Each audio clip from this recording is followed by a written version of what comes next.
Assalamualaikum warahmatullahi wabarakatuh. Ustaz, salat tarawih yang lebih utama itu dikerjakan secara berjamaah atau secara sendirian? Berjamaah. Berjamaah.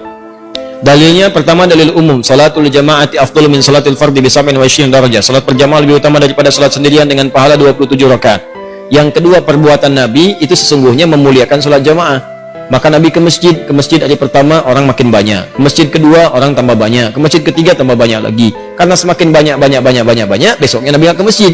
Subuh-subuh Nabi keluar mengatakan, aku tahu kalian tunggu-tunggu aku tadi malam. Kalau aku melihat kalian banyak beribadah ke masjid, aku khawatirkan ini kemudian dijadikan wajib oleh Allah Subhanahu wa taala. Karena sifat Allah pencemburu. Begitu orang-orang sudah senang dengan ibadah, Allah tidak ingin orang berbelok kepada dunia lagi. Nah, itu antara sifat kemuliaan Allah Subhanahu wa taala. Maka dari itu kemudian Nabi putuskan selanjutnya di rumah. Alasan ke rumahnya bukan ingin sendirian, tapi untuk menghindari jadi beban untuk umatnya. Maka ulama menyimpulkan dalam kaidah usul fiqih dari kondisi ini, yang pertama menyimpulkan bagus, Umar bin Khattab. Di zaman Umar disimpulkan, oh dilihat nih kenapa orang pada ke masjid masing-masing. Ada yang masing-masing, ada yang jamaah di sini. Umar disatukan. Laki-laki diberikan imam sepulan, perempuan diberikan imam sepulan. Terpisah kemudian jadikan berjamaah, semua menyatu. Dari masanya Umar itulah kekinian sampai sekarang berjamaah. Jadi kalau bisa berjamaah itu diutamakan dibandingkan dengan sendirian. Sholat yang disebut dengan qiyam. Sifat Nabi saat qiyam itu tenang, nyaman, berhenti sejenak di setiap 2 rakaat, berhenti, baca doa. Allahumma innaka afuwun tuhibbul afwa fa'fu anni. Allahumma innaka afuwun tuhibbul afwa fa'fu anni. Ya Allah, Engkau mencintai orang-orang minta maaf. Engkau Maha Pemaaf, maka aku mengakui aku banyak salah. Aku minta maaf ya Allah, aku minta ampuni dosa, aku minta. Anda ingat-ingat dosa-dosa Anda, mumpung Ramadan, minta dosa pada ayah, dosa pada ibu, dosa pada tetangga, dosa pada kerabat. Astagfirullah. Mengalir dari mata Anda, maka berlaku hadis Al-Bukhari nomor hadis 37. Man qama ramadhana imanan wa ihtisaban ghufira lahu ma taqaddama min dhanbi. Siapa yang menunaikan qiyam Ramadan kemudian dia lakukan karena Allah, mencari pahala, dia bertobat di sela-selanya. Begitu tobat, jatuh air matanya, diampuni semua dosa-dosanya, gugur semuanya. Maka bacaan Nabi bergetar kepada jiwa. Salatnya tenang, istirahat di setiap 2 rakaat. Ketenangan yang melahirkan kedamaian dalam jiwa berpengaruh kepada ruh. Maka disebut dengan tarwihah. Jamaknya disebut dengan tarawih. Tarawih itu bukan nama sholatnya, tarawih itu sifatnya. Kalau ingin sholat tarawih, dipopulerkan oleh ulama tarawih. Kalau ingin sholat malam di malam Ramadan, tunaikan dengan tenang, nyaman, jangan buru-buru, santai, supaya ada getaran ke jiwa. Cari imam yang bagus, imam yang khusyuk, membuat Anda enak dalam mendengarkan bacaannya. Setiap mendengar bacaan ada getaran pada jiwa Anda, sujud lama, tobat, enak, disebut dengan tarawih. Itu yang dimaksudkan. Di tarawih itu sifatnya. Jadi jangan sampai terjadi Anda sholat 23 rakaat misalnya cuma 10 menit, yang 11 1 jam, yang 23 10 menit. Allahu Akbar. Paham ya? Ustaz, bagaimana saya menemukan imamnya bagus sekali, bacaannya enak, cuman suratnya kadang-kadang membuat saya gelisah. Allahu Akbar. Alif Lam Mim. Astagfirullah. Malam pertama, ya kan? Udah gelisah tiba-tiba Allahu Akbar. Cari niatkan niat. Kalau sudah niat, yang berat akan ringan, yang ringan tak akan terasa. Tapi jadi imam pun lihat keadaan makmum. Makanya setiap imam dicontohkan oleh Nabi berbalik, lihat makmumnya. Lalu dikatakan istawu a'tadilu sawu sufuf fa inna tasfiyatas sufuf min iqamatis shalah. Ini kalimat-kalimat isyarah.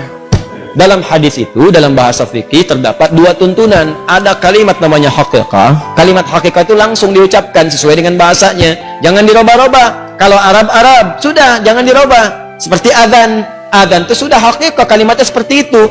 Tauqifi sudah diberikan langsung, jadi jangan dirubah-rubah, jangan diterjemahkan.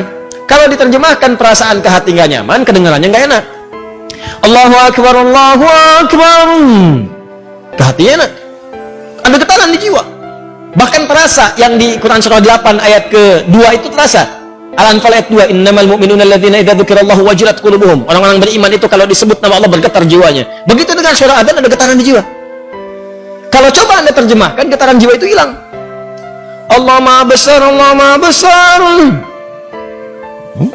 Betawi roba, Tuhan gua gede, Tuhan gua gede.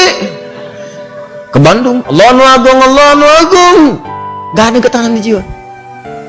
Sama, bacaan Quran juga begitu. Jadi kalau Anda mampu membaca Quran, baca dengan Qurannya. Terjemahan itu cukup baca dalam hati, lihat. Berusaha untuk baca, pahala banyak. Bahkan nama surat-surat pun dibacakan dalam bacaan Arabnya, walaupun ada terjemahan. Nggak bisa dia dibacakan dalam terjemahannya. Walaupun ada terjemahannya, nggak akan enak Anda. Coba deh antum, akhi, sedang murajaah, nanya sama teman, murajaah surat apa? Sapi. Nggak enak kan tuh. Ente apa? Semut. Murajaah surat apa? Al-Baqarah. Masya Allah. Antum apa? An-Naml. Lain, getaran kejiwaannya beda. Dia lagi ngapain? Murajaah, baca Quran, surat apa? An-Nisa. Tuh. Beda. Baca surat apa sih itu? Surat Mama. Mama. Lain kan?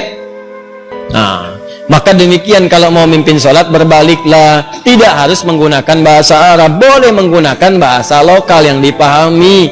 Makanya kalimat hadisnya berbentuk kalimat-kalimat umum yang kiranya bisa disampaikan dengan bahasa biasa. Jadi kalau belum paham dengan kalimat istawu, istaqimu, fala takhtalifu fakhtalafat qulubukum, ja'alu salatikum salatan muwadda'. Belum paham juga, lihatin semua, lihat siapa yang hadir, lihat siapa yang sholat, petakan siapa yang sholat, antum kelihatan. Ada orang sepuh yang nggak bisa berdiri lama, ada anak-anak kecil, ada orang mungkin mampir, dia mau berangkat, dia yang nungguin pesawat, Anda petakan di situ. Setelah itu ingatkan mereka, Pak Ibu rapatkan safnya, luruskan, khusyukkan. Mungkin ini sholat terakhir kita yang kita tunaikan. Enak mana, yang pertama atau yang kedua? Enak yang kedua, karena terasa di hatinya ada getaran pada jiwa. Anda ucapkan dalam bahasa Arab, mereka nggak paham. Istau, sudah tahu. Ya Allah, nggak nyambung. Nah, begitu sudah kelihatan siapa yang sholat, maka bacalah ayat-ayat sesuai dengan keadaan makmumnya.